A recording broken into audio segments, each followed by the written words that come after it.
chân chim trà hai gì à bung sari trang sầu lệ thung lệ trang sầu lệ bali gì một chia ra nghe chân chim trà hai gì à bung sari trang sầu thung lệ sầu bali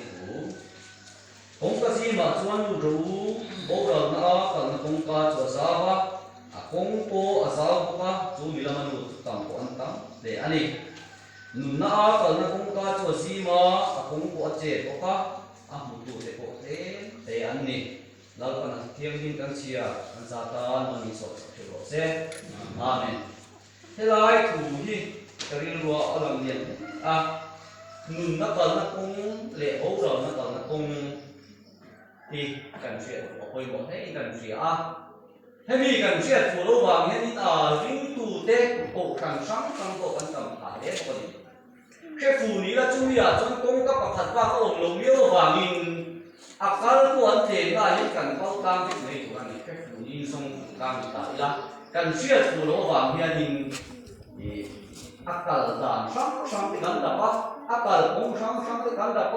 cái mà đi du đàn sống như cờ cũng cái bộ phận việc của vừa chỉ anh nhỉ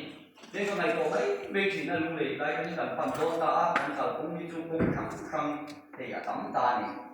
mà sẽ dùng thêm cái trong cao được có là muốn sáng sáng này là cả thì luôn để luôn được tiền mà sẽ vào trong luôn được cho hết tiền hàng cũng hiện gì đó thì cần chuyện tiền thế rồi mà cũng và thật và ông nội dùng chứ mà trong chỗ là cũng thì các ai thì có cần nốt đây dùng chân sân cũng thì các ai hello này có thì gì na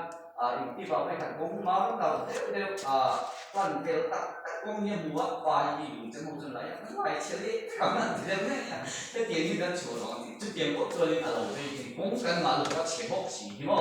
chút tiền có chuẩn cũng sáng trong trong những lúc này chỉ cần một thì mấy cái tiền tuổi hay bị đóng cả cái vàng lắm cần nói chỉ đi cần nói gì đó thì sẽ là phải một khúc này cũng có những quả thật và cũng được vào chúng mi cho tu thế bộ thế anh nhỉ nó lý do Christ là soi nhỉ tu kinh sinh akan thiệt thật với một này là chuyện anh nhỉ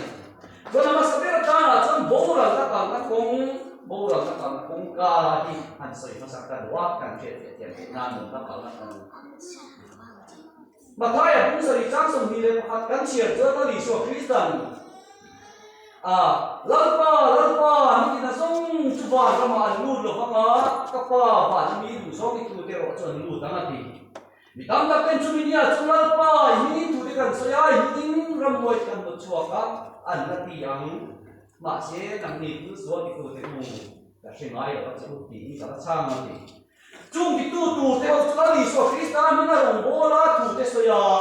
ram huai cái con hợp chuột khi rin tu hình tí cái này đó là gì tí tu kinh sinh anh chuyện trên là hơi một hộp này chúng ta đi số Christian bố rồi nó cũng có sao cũng có sao cũng có một tu lệ chúng ta có thể có chúng tâm để tí gì mà mình thì cái gì thì tu kinh sinh anh chuyện trên là hơi một hộp này Christian đi lâu và thiên linh tu đi lâu thì chúng mình cũng mà chúng hẳn có lâu chịu đó đi số Christian thì lại là rồi nhỉ rin tu hình tí cái chân vô aman hen con mẹ aman hen thì cũng thế chân vô công thì ở soi na thì tu kinh sinh anh chuyện tiền thằng họ quên một hết cái gì à chúng mi chúng cần pan na công thì ông đó na mi tam các cái ô sam tập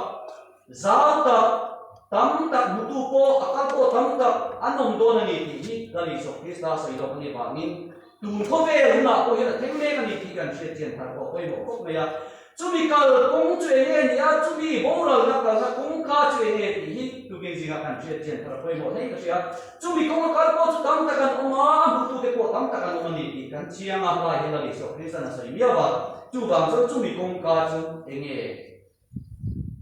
Korin ko ni tina ti ko ko le ton ko khana tung khap chang so le ko ya ka ti ko lan cross tu chu moral me kan chun ha na ni si ya ti cross tu hi moral me chan dam na ka la kong so lo tu te kan chun na ani ti tu tum kan ti be ka pa na chia be ka ya la ni so Christian kan so la wa min cross kan ai ni na ron tuara chumi chu kan rin chuan enge chúng mình cần tìm ra các chỗ này chăn đầm là các vị đó này thì in các vị thiền Bible lệ tiếng thu tâm thiên thu tâm đặc lệ của chia các chỗ tu để ngày đàn lại làm chuyện chú tập chú tìm cô lần cross chú boral ne tan chuan a na ti boral na kal na kong ka zo tu tan chu cross tu pha an ko na ani lo thei lo chu ba hin he cross hi boral na kal na kong ka an mu tu le zo te ko he kan ram tu le ba he an tam e mani cross la ni so Christian kan so na ba ni ron tu ara kan tan nu na to a chumi chuan tin chuan in cham dam kan ni don ani ti in boral na kong ka zo tu kong zo tu hi am tu te ko tam takan ni tam tu le ba he ko achia le in ka shi ani chu ba choi na cross ala i san kan ta na tua chan dam kan ni to ni ti na kong hi kong ka sao a kong sao bo am tu le so tu te ko an tam e be na ni ti hi tu gi si na ni kan chi chen thar koi mo he in ka shi ani ali so krista kan rin dan te arong kan bo dan te a ama kan rin na wa ha kan thil ti dan kal fu ma tang te hian ni chan dam na kan zo dan tu kan kal thong hian ang chen ti na chu ba cho ni bo ra na kal na kong bo ra na kal kong ka chu ali so Christian cross akan ta na tor so pe to chu mi ka tin chuan chan dam in ko ma ti hi bo ra ne ka na a na lai ka bo ra na kal kong ka chu ni hi tu kin jing a hian kan soi ma sa wa a tu te ko kan ram kan so ka ma e ko an tam e ne a kong zo ko on sam an mo mo a tam kon tam so kan rama pe chon tam le so tu tiang ze li chu bang chu ni kho shi mi suan thi na la ni so krista so na nei lo ko eng ba ni ne mi suan thi na thi kan ti chuan e den bo chian na ba ko kiam ne ting zo to lo ko ve mi fin te pathiam atama a che do ni to te ai o tu ni ba min kan sual ai o in cross a hian a hi ni chu cross tu thi na zo kan ni ti tu ki ji ga kan che ta he kong so tu te chuan boral do na ni boral na kal kong ka chu ni ti tu ki ji nga cross a tu to ke ko te a hi chuan in chan dam na ong lo ni ti kan che che thar koi mo em kan sia ani chuan a to le a chuan mu na kal na kong tu na hian han soi ve kan do tu ni boral na kal kong chu kan che ta a zawa ring tu ni ti te a cross a tu to cross si chan dam na phang kim na ngai tu te hi boral na kong zo tu te ni hi kan chian thar em ma koi mo a eng ti tu na ko helai ram hi tu thi na mun zo ani mi sual thi na sual na wa ma mi sual ni lo mi ko pe mi ki sual na wa ma kan ai wa ro thi na zo lai mun ani hi kan chian thar le koi mo he kan chian ani chuan mun na kal na kong chu enge ni ta ang mun na kal na kong chu azima a kong ka ko azima a kong ko che ko am tu de ko te an ni ti him la li so krista na soi ta a chang chin cha zo na se kong som le pa li cha hu pa chu la li so kristan ke ma hi kong le tu ta ko le nun na ka ni ke ma ka lo tu ma pa ne nan theng la bang ti ni la li so krista na soi le la li so krista hi kong le tu ta ko le nun na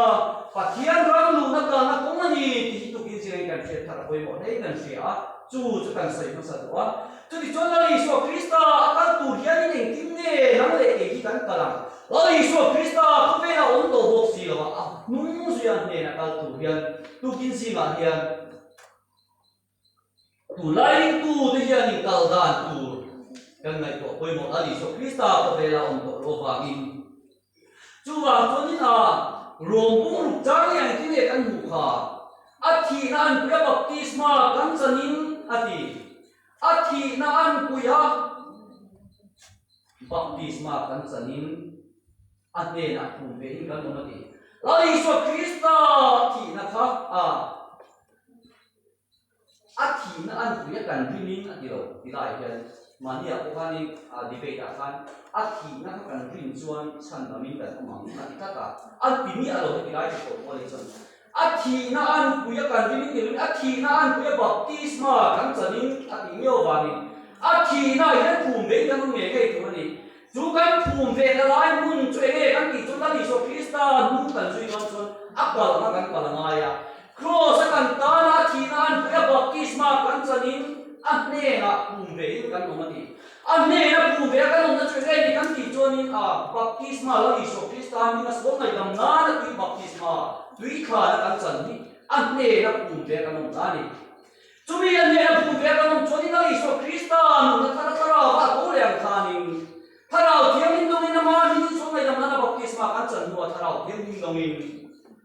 chan dam na kal na chan dam na kan lu don lali so Krista nin kan nu ve don ni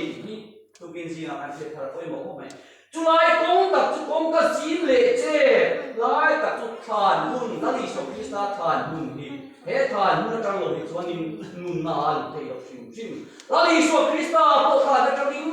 nun na lein ki na che len kwa la pa tho leng khani lali so Krista ni na so mai dam na baptisma tuya nim tum khan mun kan lu ve hian pathian tharau thiang nim dong in he kong ka si lai che bok si am tu te pon kem e na le azo tu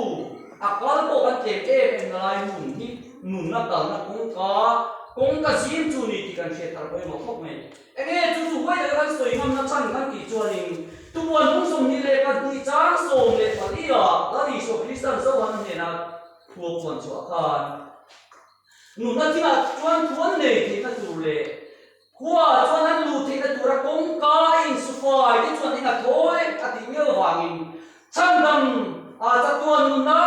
Tatuan ram kan lu thei na tura kong ka kan su fai da lai mun chula li so Kristan ni na so ngai dam nana baptisma kan so kan ten fai da lai mun ni tu kin je kan che thak je la poi mo sual ten fai tu in su fai in ti fai kan in ten fai da lai mun chu he baptisma kan san na la li so Kristan ki nan ku ya ne na pu me kan da lai mun ni kan che thak poi mo chu ta tak chun na ting chuma thu kan le thei na tura ni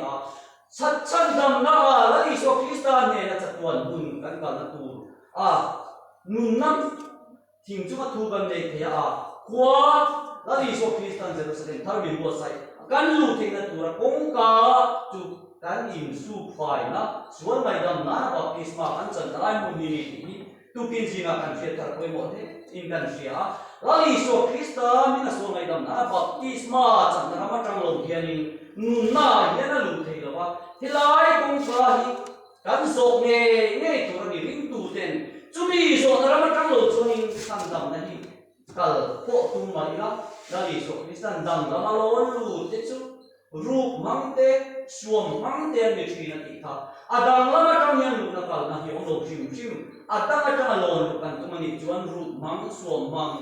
pon lam ki ma pai chu le tho tur kan ni ti hi tu kin sing akan che thar poi mo le in kan si tun mu na hianin enge kong ka si ma chuan lu tu sham ru bo ra na kal na kong ka chu zawa kong po zaw bu te pon dam le nun na kal na kong ka chu si ma kong po che ko ka hu tu de ko te ni ti hi tu da kan chan nge tu na ki na kan na ton ram tu ra nei lo pathian ram lu tu chon kan kal ma sak ne na tu ra ni mi tu